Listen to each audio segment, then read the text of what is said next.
नमस्कार दोस्तों, आइए जानते हैं झारखंड के हर जिले, हर क्षेत्र की ताजा और बड़ी खबरों को केवल 15 मिनट में। साथ ही आज के इस वीडियो में हम लोग जानेंगे कि सरकार ने गरीबों के लिए कौन कौन सी योजनाएं लागू की है और साथ ही महिलाओं को 5,000 रुपए कब से मिलेंगे और ई श्रम कार्ड धारकों को 3,000 रुपए कब से खाते में आएंगे। साथ ही गरीबों के लिए सोना चांदी, डीजल, पेट्रोल, बिजली आदि कब से सस्ता हो जाएगी। सब कुछ आज इस वीडियो के माध्यम से जानेंगे। हमारे साथ बने रहने के लिए वीडियो को लाइक और चैनल को सब्सक्राइब जरूर कर दें और कमेंट में जरूर बताएं कि आप ये वीडियो किस जगह से देख रहे हैं।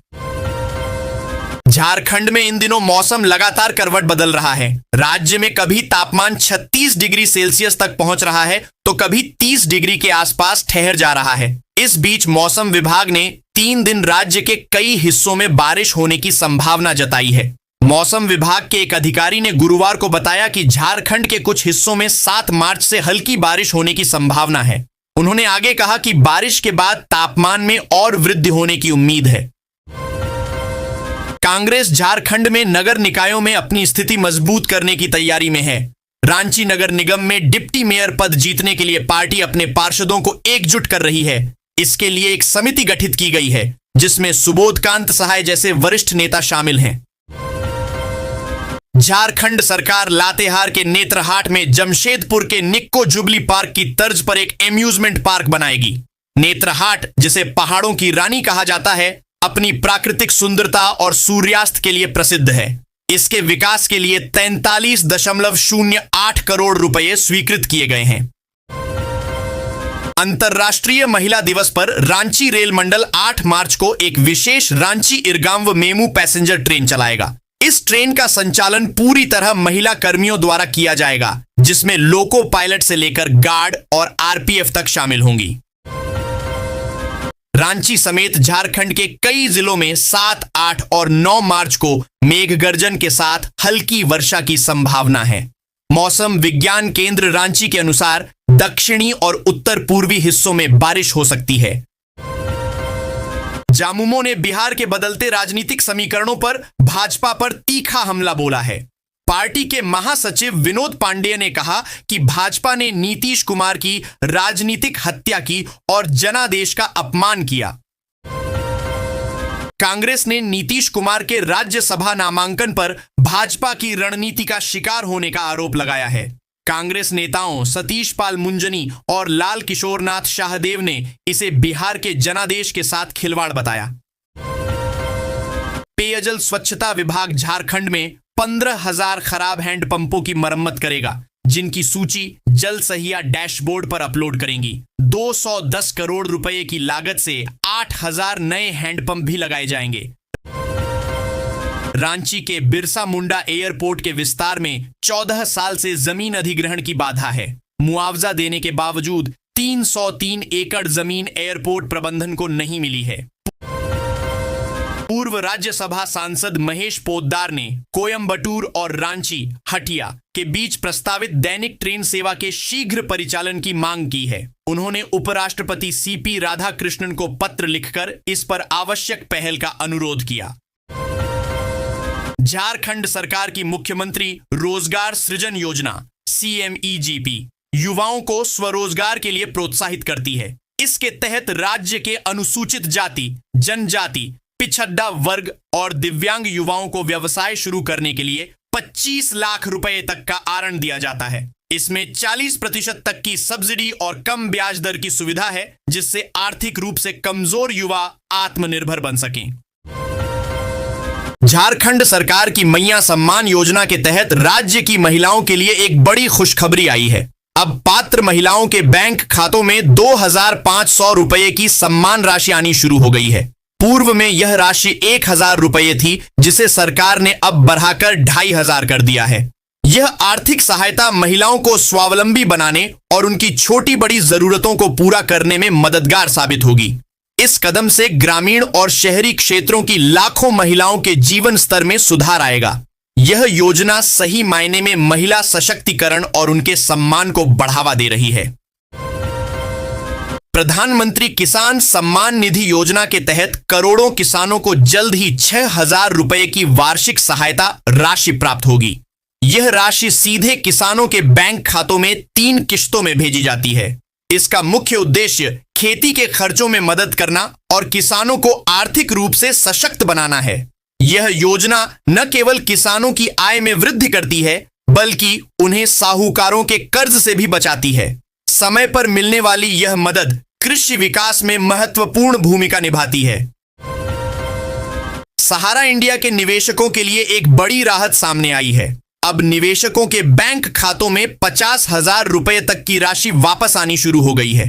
केंद्र सरकार ने रिफंड पोर्टल के माध्यम से भुगतान की सीमा बढ़ा दी है, जिससे बड़े जमाकर्ताओं को लाभ मिल रहा है। यह राशि सीधे आधार से जुड़े बैंक खातों में भेजी जा रही है। निवेशकों को अपने दावों का ऑनलाइन सत्यापन कराना अनिवार्य है। यह कदम करोड़ों परिवारों की फंसी हुई पूंजी को सुरक्षित वापस लौटाने की दिशा में एक प्रभावी प्रयास है। झारखंड सरकार ने राज्य के मध्यम और निम्न वर्गीय परिवारों को बड़ी राहत देते हुए 200 यूनिट मुफ्त बिजली योजना लागू की है। इस पहल के तहत जो उपभोक्ता प्रति माह 200 यूनिट तक बिजली खर्च करते हैं, उनका पिछला बकाया बिजली बिल पूरी तरह माफ कर दिया जाएगा। इसका मुख्य उद्देश्य आर्थिक रूप से कमजोर लोगों पर से कर्ज का बोझ कम करना और उन्हें बिजली की बुनियादी सुविधा बिना किसी मानसिक तनाव के उपलब्ध कराना है। यह कदम राज्य के लाखों परिवारों के लिए एक बड़ी आर्थिक मदद साबित हो रहा है। झारखंड हाईकोर्ट ने योगेंद्र तिवारी और उनकी कंपनियों के खिलाफ मनी लॉन्ड्रिंग मामले में मुकदमा चलाने के ईडी कोर्ट के आदेश को बरकरार रखा है। तिवारी पर अवैध बालू खनन, शराब कारोबार में अनियमितता और जमीन हड़पने जैसे मामलों से 13.29 करोड़ रुपए की अवैध कमाई को वैध बनाने का आरोप है। रांची के 85 सीमेंट व्यापारी दुबई में हवाई हमलों के बीच 4 दिन फंसे रहने के बाद सकुशल घर लौट आए। बिरसा मुंडा एयरपोर्ट पर उनके पहुंचने पर परिवारजनों में खुशी का माहौल था। व्यापारियों ने बताया कि बमबारी के कारण वे होटलों में कैद थे। झारखंड में राष्ट्रीय स्वास्थ्य अभियान के तहत 201 हॉस्पिटल मैनेजर पदों पर दोबारा ऑनलाइन आवेदन प्रक्रिया शुरू हुई है, जो 10 से 30 मार्च तक चलेगी। साथ ही 181 स्पेशलिस्ट मेडिकल ऑफिसर पदों पर टेंडर के माध्यम से नियुक्ति की जाएगी। नीतीश कुमार के राज्यसभा जाने की संभावना पर झारखंड जदयू में निराशा है। प्रदेश महासचिव श्रवण कुमार ने एनडीए से इस निर्णय पर पुनर्विचार का आग्रह किया है। विधायक सरयू राय ने इसे गलत और साजिश बताते हुए क्या कहा, पढ़ें। झारखंड में मई जून में होने वाले राज्यसभा चुनाव के लिए झामुमो ने दोनों सीटों पर दावा ठोका है।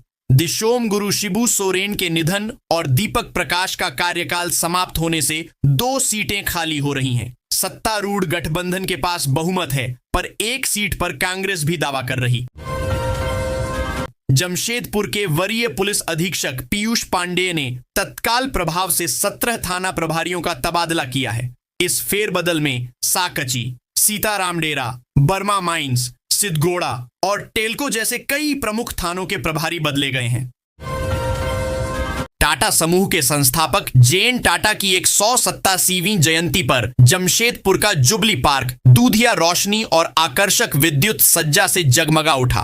होली के बाद गुरुवार को पार्क खुलते ही भारी भीड़ उमड़ पड़ी, जिससे साकची मानगो मार्ग पर यातायात बाधित हुआ। जमशेदपुर पश्चिम के विधायक सरयू राय ने नीतीश कुमार के राज्यसभा जाने की चर्चाओं पर तीखी प्रतिक्रिया दी है। उन्होंने कहा कि नीतीश जैसे कद्दावर नेता का भूमिका बदलना कार्यकर्ताओं को हजम नहीं हो रहा। झारखंड में 7 से 10 मार्च तक मौसम बदलने वाला है।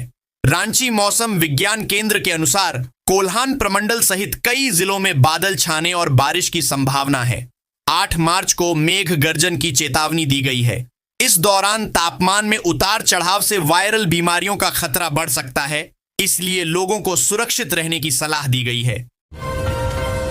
जमशेदपुर में पर्यावरण संरक्षण और सीवेज प्रबंधन के लिए मोहर्दा में 75 करोड़ रुपए की लागत से 44 MLD क्षमता वाले सीवेज ट्रीटमेंट प्लांट STP को प्रशासनिक स्वीकृति मिल गई है। 1 महीने के भीतर निर्माण कार्य शुरू होगा। यह प्लांट स्वर्णरेखा नदी को प्रदूषण मुक्त करने में महत्वपूर्ण भूमिका निभाएगा। 4 प्रमुख नालों के दूषित पानी को उपचारित कर नदी में छोड़ेगा, जिससे जलीय जीवन सुरक्षित रहेगा। आदित्यपुर नगर निगम में मेयर पद पर भाजपा की जीत के बाद अब डिप्टी मेयर पद के लिए सियासी बिसात बिछ गई है। 9 मार्च को मधुबन में अर्जुन मुंडा की मौजूदगी में भाजपा की अहम बैठक होगी, जिसमें डिप्टी मेयर उम्मीदवार तय किया जाएगा। झारखंड की लौह नगरी जमशेदपुर के परसुडीह थाना में कीताड़ीह साउथ सेंट्रल कॉलोनी स्थित केंद्रीय विद्यालय केवी टाटा नगर में चल रही एनआईओएस की ऑन डिमांड परीक्षा में गुरुवार को भारी फर्जीवाड़ा पकड़ा गया। स्कूल प्रबंधन ने परीक्षा देते हुए 4 मुन्ना भाई को रंगे हाथ पकड़ा है, जो दूसरे छात्रों के बदले परीक्षा लिख रहे थे। पकड़े गए सभी युवक नाबालिग बताए जा रहे हैं। लौह नगरी की महिलाओं ने एक बार फिर साबित कर दिया है कि अगर इरादे फौलादी हों तो उम्र महज एक आंकड़ा है। शहर के सीएच एरिया की रहने वाली 53 वर्षीय दीप्ति खेमानी ने अफ्रीका महाद्वीप की सबसे ऊंची चोटी माउंट किलिमंजारो 5895 मीटर पर सफलतापूर्वक फतह हासिल कर जमशेदपुर का मान बढ़ाया है। उन्होंने 27 फरवरी को सुबह 7:45 बजे किलिमंजारो के उहुरू पीक पर कदम रखा। इस उपलब्धि के लिए उन्हें तंजानिया नेशनल पार्क्स द्वारा आधिकारिक पर्वतारोहण प्रमाण पत्र भी प्रदान किया गया है। अमेरिका, इजराइल और ईरान की जंग के बीच कई देशों में हालात तेजी से बिगड़ गए हैं। इस युद्ध की वजह से जामताड़ा सहित झारखंड के 3 कारोबारी दुबई में फंसे हैं, जिसमें जामताड़ा के प्रकाश नारनोलिया, बोकारो के प्रवीण कुमार सर्राफ व गिरिडीह के रवि प्रकाश शामिल हैं। बताया जाता है कि ये तीनों मित्र हैं और सभी 24 फरवरी को टूरिस्ट वीजा पर सैर सपाटे के लिए दुबई गए थे। 28 फरवरी को इन सभी की वापसी था। फ्लाइट अमीरात में टिकट था, लेकिन 3 घंटे के उड़ान के बाद फिर वापस दुबई के एयरपोर्ट विमान को उतार दिया गया। धनबाद में 18 मार्च को नगर सरकार के लिए महत्वपूर्ण दिन होगा। मेयर संजीव सिंह और सभी 55 वार्ड पार्षद उपायुक्त कार्यालय में शपथ लेंगे। इसी दिन पार्षद मिलकर डिप्टी मेयर का भी चुनाव करेंगे। धनबाद नगर निगम की बैठक में गर्मी के लिए पेयजल आपूर्ति हेतु पिट वाटर के उपयोग पर चर्चा हुई। आईआईटी आईएसएम के साथ मिलकर प्लास्टिक आधारित सड़कों की संभावना तलाशी जाएगी।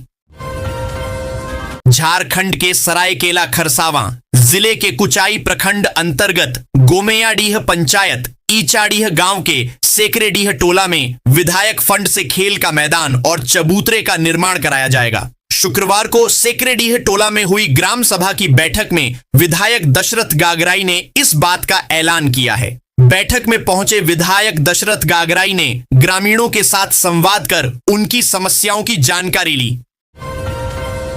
झारखंड के जमशेदपुर जिले में पुलिस प्रशासन में बड़ा बदलाव किया गया है। जिले में कानून व्यवस्था को और अधिक प्रभावी बनाने के उद्देश्य से पुलिस विभाग में व्यापक स्तर पर तबादले किए गए हैं। जमशेदपुर के एसएसपी पीयूष पांडेय ने गुरुवार देर शाम एक आदेश जारी करते हुए जिले के 17 थाना प्रभारियों का एक साथ स्थानांतरण कर दिया। इस आदेश के जारी होते ही पुलिस महकमे में हलचल तेज हो गई। झारखंड के लातेहार शहर में सदर थाना क्षेत्र के कैमा गांव में ड्रोन कैमरे से किए जा रहे सर्वे कार्य को लेकर शुक्रवार को ग्रामीणों और पुलिस के बीच तनाव की स्थिति उत्पन्न हो गई। नाराज ग्रामीणों ने सदर थाना प्रभारी प्रमोद कुमार सिन्हा, जवान राजेश कुमार सहित कुल 8 पुलिस कर्मियों को घेर कर घंटों तक बंधक बनाकर रखा। घटना की सूचना वरीय पुलिस अधिकारियों को जानकारी दी गई, जिसके बाद अतिरिक्त पुलिस बल को गांव में भेजा गया है। झारखंड के नोवामुंडी बाजार स्थित शिव मंदिर परिसर में गुरुवार को आगामी रामनवमी पर्व को लेकर एक महत्वपूर्ण बैठक आयोजित की गई। बैठक में स्थानीय श्रद्धालुओं, समाज के गणमान्य लोगों और युवाओं की बड़ी संख्या मौजूद रही। इस दौरान सर्वसम्मति से रामनवमी पूजा कमेटी का पुनर्गठन किया गया और इस वर्ष पर्व को भव्य, अनुशासित और भक्तिमय वातावरण में मनाने का निर्णय लिया गया। देश की सबसे प्रतिष्ठित परीक्षा संघ लोक सेवा आयोग यूपीएससी का परिणाम घोषित हो गया है। इसमें साहिबगंज की बेटी निहारिका सिन्हा ने 365वीं रैंक हासिल कर जिले का नाम रोशन किया है। उनकी इस सफलता से परिवार और क्षेत्र के लोगों में खुशी का माहौल है। जानकारी के मुताबिक निहारिका शुरू से ही पढ़ाई में मेधावी रही है। उन्होंने अपने दूसरे प्रयास में यह सफलता हासिल की है। वह निरंजन सिन्हा और शबनम कुमारी की बड़ी बेटी हैं। उनके पिता पेशे से दर्जी हैं, जबकि उनकी मां शबनम कुमारी स्वास्थ्य विभाग में अनुबंध पर नर्स के रूप में कार्यरत है। संघ लोक सेवा आयोग यूपीएससी की सिविल सेवा परीक्षा में धनबाद जिले के बरोरा की श्रुति मोदी ने सामान्य श्रेणी में 569वीं रैंक हासिल कर सफलता प्राप्त की है। उनकी इस उपलब्धि से परिवार, मित्रों और क्षेत्र के लोगों में खुशी का माहौल है। श्रुति मोदी के पिता सीताराम मोदी और माता सुषमा मोदी हैं। उन्होंने दिल्ली स्थित प्रतिष्ठित Shri Ram college of commerce से बीकॉम की पढ़ाई पूरी की है। झारखंड की राजधानी रांची में मेयर चुनाव के बाद अब डिप्टी मेयर के चुनाव के लिए सियासी बिसात बिछ गई है। हर हाल में डिप्टी मेयर की कुर्सी पर कब्जा के लिए शहर के 53 वार्डों के पार्षद जी तोड़ कोशिश में जुट गए हैं। इसके लिए जोड़ तोड़ की राजनीति भी तेज हो गई है। कोई डिनर डिप्लोमेसी के बीच अपने पक्ष में पार्षदों को एक करने में जुटा है, तो कोई अपने आलाकमान के साथ जाति जमात व पार्टी लाइन पर भिड़ा है। दुमका की बेटी सुदीपा दत्ता ने संघ लोक सेवा आयोग यूपीएससी की परीक्षा में 41वां रैंक हासिल कर जिले का नाम रोशन किया है। उनकी इस उपलब्धि से पूरे क्षेत्र में खुशी का माहौल है। लोग उन्हें बधाई दे रहे हैं। वह मूल रूप से कुमड़ाबाद की रहने वाली हैं। उनके पिता सच्चिदानंद दत्ता डाकघर में पोस्टमास्टर के पद पर कार्यरत हैं, जबकि उनकी मां पंपा दत्ता गृहिणी हैं। साधारण परिवार से आने वाली सुदीपा ने अपनी कड़ी मेहनत और लगन के बल पर यह मुकाम हासिल किया है। पश्चिम एशिया में जारी संकट के बीच दुनिया भर में तेल की आपूर्ति पर असर पड़ा है, जिसे देखते हुए अमेरिका ने गुरुवार को भारतीय तेल शोधक कंपनियों को रूसी तेल खरीदने के लिए 30 दिन की अस्थायी छूट देने की घोषणा कर दी। इस घटनाक्रम को जहां भाजपा ने अपनी रणनीतिक तेल कूटनीति की जीत बताया है, वहीं दूसरी तरफ विपक्षी दलों ने इस खबर को अमेरिकी ब्लैकमेल बताते हुए संप्रभु भारत का अपमान बताया है। इसी कड़ी में शुक्रवार को झारखंड मुक्ति मोर्चा ने भी सोशल मीडिया पोस्ट के जरिए राज्य विधानसभा में नेता प्रतिपक्ष और भाजपा के वरिष्ठ नेता बाबूलाल मरांडी पर निशाना साधा और केंद्र पर तंज कसते हुए इस कदम को मास्टर स्ट्रोक बताया।